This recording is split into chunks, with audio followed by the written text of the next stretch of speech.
Once upon a time, there lived a huge and fearful dragon. When he walked, it was an earthquake. When he breathed, a forest fire. Everyone lived in terror of this monstrous beast, who'd come into their land from no one knew where, destroyed their crops, devoured their cattle, and carried off all their young children to his lair. Do you know what for? Dessert. Well, the king sent north, south, east, and west for anyone to come and try and slay the monstrous beast. And many came, but the dragon only frizzled them. And then he sizzled them, and then he gobbled them up and picked his teeth with their bones. Well, one day, a knight named Ludwig and his servant Hans came to try and slay the dragon. And as they went through the forest, they sang merrily, a D-R-A-G-O-N, dum da da da da da, dragon, a 50-footed monster snorting fire, 50 feet or maybe even higher.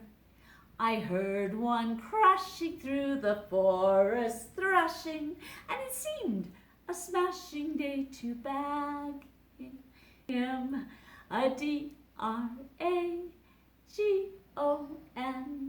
dum da da da da da, dragon, dum da da da da da, dragon. But they finally got to the dragon's lair, and Sir Ludwig stepped aside and pushed poor Hans in. Hans walked slowly and carefully, and everywhere he looked there were bones and skulls and other terrible things. But he got to the center of the cave, and there was no dragon, just a pile of rocks. So he called, "Master, he's gone."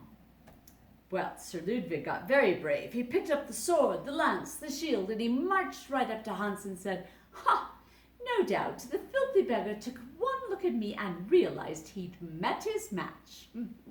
Why, by now he's probably 1,000 leagues from here, running for his life." Which was the farthest thing from the truth, for like magic, the pile of rocks unfolded into the biggest dragon you have ever seen. Well, Sir Ludwig dropped the sword and the shield and jumped behind the only rock big enough to hide behind.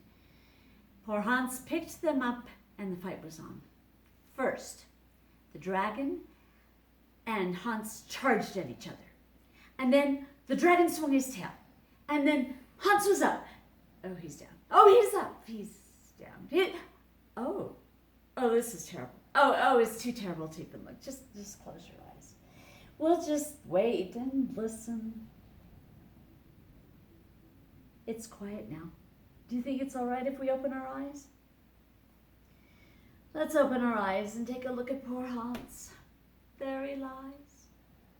It's not Hans, it's the dragon, and Hans has slain him. Now I ask you, have you ever heard or seen such a brave man? Of course not. Master, he's dead. Are you sure he's not just pretending? Oh no, I bet me life on it.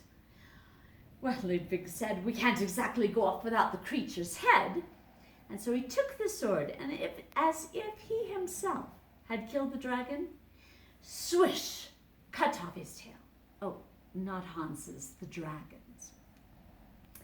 But later that night, when Hans wasn't looking, he took the same sword and killed poor Hans, and buried him beneath an apple tree, where he lay through summer and fall and winter. And then one spring, a shepherd boy found a curious white thing that he thought would make a fine flute. So he carved it. But when he went to play it, instead of music, this came out. "O king, pray listen to my tale. I sleep beneath a tree.